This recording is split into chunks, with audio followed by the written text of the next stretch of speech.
Hi friends, welcome to my channel. ഇന്ന് ഞാൻ വന്നിട്ടുള്ളത് ഒരു ലേഹത്തിൻ്റെ റെസിപ്പിയുമായിട്ടാണ്. ഇത് ഏത് പ്രായക്കാർക്കും കഴിക്കാവുന്ന ഒരു ലേഹമാണ്. ഈ ലേഹം കഴിച്ചു കഴിഞ്ഞാൽ തടി വെച്ചിട്ടില്ല എന്ന് പരാതി ഒരിക്കലും പറയില്ല. ഈ ചാനൽ ആദ്യമായിട്ട് കാണുന്ന കൂട്ടുകാരെങ്കിലും ഉണ്ടെങ്കിൽ ഒന്ന് സബ്സ്ക്രൈബ് ചെയ്ത് സപ്പോർട്ട് ചെയ്യണേ. കൂടെയുള്ള ബെല്ലൈക്കൺ ഓൾ എന്ന ഓപ്ഷൻ സെലക്ട് ചെയ്താൽ ഞാൻ അയക്കുന്ന എല്ലാ വീഡിയോകളും നിങ്ങൾക്ക് നോട്ടിഫിക്കേഷനായി ലഭിക്കുന്നതാണ്. അപ്പോൾ ഇതെങ്ങനെ ഉണ്ടാക്കുന്നതെന്ന് നോക്കിയാലോ. അതിനായിട്ട് ഞാനിവിടെ ഒരു വലിയ പാത്രമാണ് എടുത്തിട്ടുള്ളത്. വലിയ പാത്രം തന്നെ എടുക്കാൻ ശ്രമിക്കണേ, കാരണം ഇതിൽ ഒരുപാട് ഇൻഗ്രീഡിയൻറ്റ് ചേർത്തിട്ട് ഇളക്കാനുള്ളതാണ്. ഇതിലേക്ക് ആദ്യം തന്നെ ഒഴിക്കുന്നത് 10 തേങ്ങയുടെ പാലാണ്. ഇതിൻ്റെയൊക്കെ അളവ് എന്ന് പറഞ്ഞു കഴിഞ്ഞാൽ കൂടുതൽ ലേഹം ഉണ്ടാക്കുന്നുണ്ടെങ്കിൽ കൂടുതൽ ഇൻഗ്രീഡിയൻറ്റ് ചേർത്തുണ്ടാക്കേണ്ടതാണ്. ഇനി ഇതിലേക്ക് 2 കിലോ ഈത്തപ്പഴമാണ് ചേർത്ത് കൊടുക്കുന്നത്. ഈത്തപ്പഴം നന്നായിട്ട് കുരുവെല്ലാം കളഞ്ഞതിന് ശേഷം മിക്സിയിലിട്ടൊന്ന് അടിച്ചതിന് ശേഷമായിരിക്കണം ഇതിലേക്ക് ഒഴിച്ച് കൊടുക്കേണ്ടത്. ഈത്തപ്പഴം മിക്സിയിലിട്ട് അടിക്കുന്നതിന് കുറച്ച് മുമ്പായിട്ട് വെള്ളത്തിൽ കുതിർക്കാൻ വെക്കേണ്ടതാണ്. ഇനി ഇതിലേക്ക് ചേർത്ത് കൊടുക്കുന്നത് 1.5 കിലോ വെളുത്തുള്ളിയും 2 കിലോ ചുവന്ന ഉള്ളിയുമാണ്. വെളുത്തുള്ളിയും ചുവന്നുള്ളിയും തൊലിയെല്ലാം കളഞ്ഞതിന് ശേഷം കുക്കറിലിട്ട് 2 ഗ്ലാസ് വെള്ളം ഒഴിച്ചിട്ടാണ് വേവിച്ചെടുത്തത്. ഇനി ഇതിലേക്ക് ഒഴിച്ച് കൊടുക്കുന്നത് 1 കപ്പ് ഉലുവ വെള്ളത്തിൽ കുതിർത്തതിന് ശേഷം മിക്സിയിലിട്ട് അരച്ച് ചേർക്കുന്നതാണ്.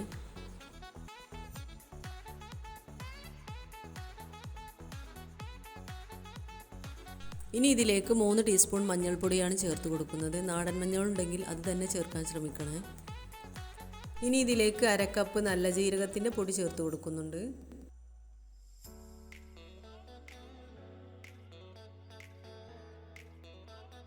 ഇനി ഇതിലേക്ക് 4 ടീസ്പൂൺ രാഗിപ്പൊടിയും ചേർത്ത് കൊടുക്കുന്നുണ്ട്. രാഗിപ്പൊടി ചേർത്ത് കൊടുക്കുന്ന സമയത്ത് കുറച്ച് വെള്ളത്തിൽ കലക്കിയിട്ട് വേണേൽ ചേർത്ത് കൊടുക്കാൻ, അല്ലെങ്കിൽ ഇത് കട്ട കെട്ടാൻ സാധ്യതയുണ്ട്.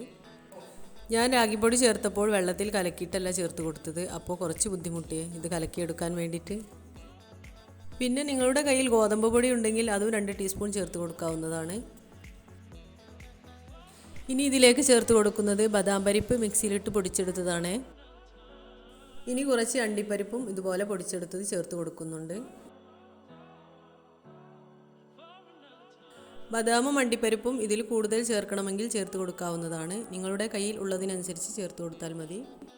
മധുരം ബാലൻസ് ചെയ്യാൻ വേണ്ടിയിട്ട് കുറച്ച് ഉപ്പ് ചേർത്ത് കൊടുത്തിട്ടുണ്ട്. അതിൻ്റെ വീഡിയോ മറന്നു പോയതാണ്. ഇനി ഇതിലേക്ക് വേണ്ട 3 കിലോ ശർക്കര മെൽറ്റ് ചെയ്തെടുക്കാൻ വേണ്ടിയിട്ട് അടുപ്പത്ത് വെച്ചിട്ടുണ്ട്. ഈ സമയത്ത് ഇതെല്ലാം വേവിച്ചെടുക്കാൻ വേണ്ടിയിട്ട് അടുപ്പിലേക്ക് വെച്ച് കൊടുക്കാം. ഇനി ഇതിന് നന്നായിട്ട് തീ കത്തിച്ച് കൊടുക്കും വേണം, നന്നായിട്ട് ഇളക്കി കൊടുക്കും വേണേ, അടിക്ക് പിടിക്കാതെ നോക്കണേ. ഇപ്പോൾ ഇതെല്ലാം നന്നായിട്ട് ചൂടായി കിട്ടിയിട്ടുണ്ട്. ഈ സമയത്ത് മെൽറ്റ് ചെയ്ത ശർക്കര ഇതിലേക്ക് ഒഴിച്ച് കൊടുക്കുന്നുണ്ട്.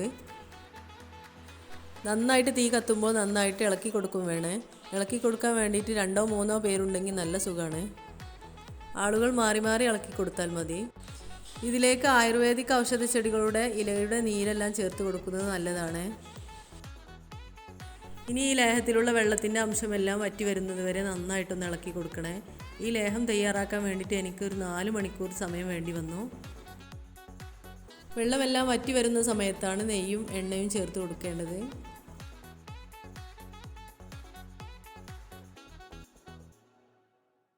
ഇനി ഇതിലേക്ക് 2 ടീസ്പൂൺ കുരുമുളക് പൊടി ചേർത്ത് കൊടുക്കുന്നുണ്ട്. നേരത്തെ ഇട്ട് കൊടുക്കാൻ മറന്നുപോയതാണ്.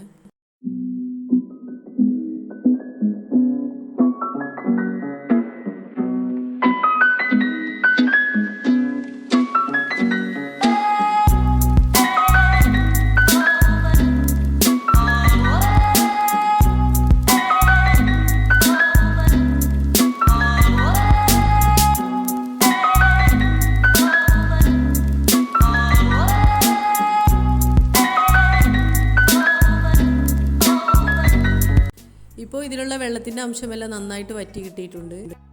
തേങ്ങാപ്പാലിലുള്ള വെളിച്ചെണ്ണ എല്ലാം തെളിഞ്ഞു വരുന്നുണ്ട്. ഈ സമയത്ത് ഇതിലേക്ക് 250 ഗ്രാം എള്ളെണ്ണ ചേർത്ത് കൊടുത്തിട്ടുണ്ട്. 350 ഗ്രാം മിൽമ നെയ്യും ചേർത്ത് കൊടുത്തിട്ടുണ്ട്.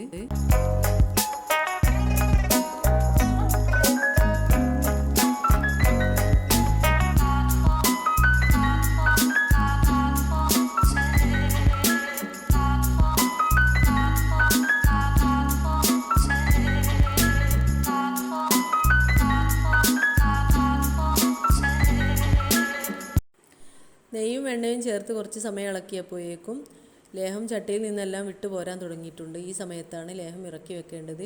ഇപ്പോൾ നമ്മുടെ ലേഹം ഇവിടെ റെഡിയായി വന്നിട്ടുണ്ട്. അപ്പോൾ നിങ്ങൾക്ക് ഈ വീഡിയോ ഇഷ്ടപ്പെട്ടിട്ടുണ്ടാവും എന്ന് കരുതുന്നു. ഇഷ്ടപ്പെട്ടാൽ ലൈക്ക് ചെയ്യാനും ഷെയർ ചെയ്യാനും സബ്സ്ക്രൈബ് ചെയ്യാത്ത കൂട്ടുകാരൊന്ന് സബ്സ്ക്രൈബ് ചെയ്യാനും മറക്കരുതേ. ഇൻഷാ അല്ലാഹ് അടുത്ത നല്ലൊരു വീഡിയോയുമായി കാണുന്നത് വരേക്കും അസ്സലാമു അലൈക്കും.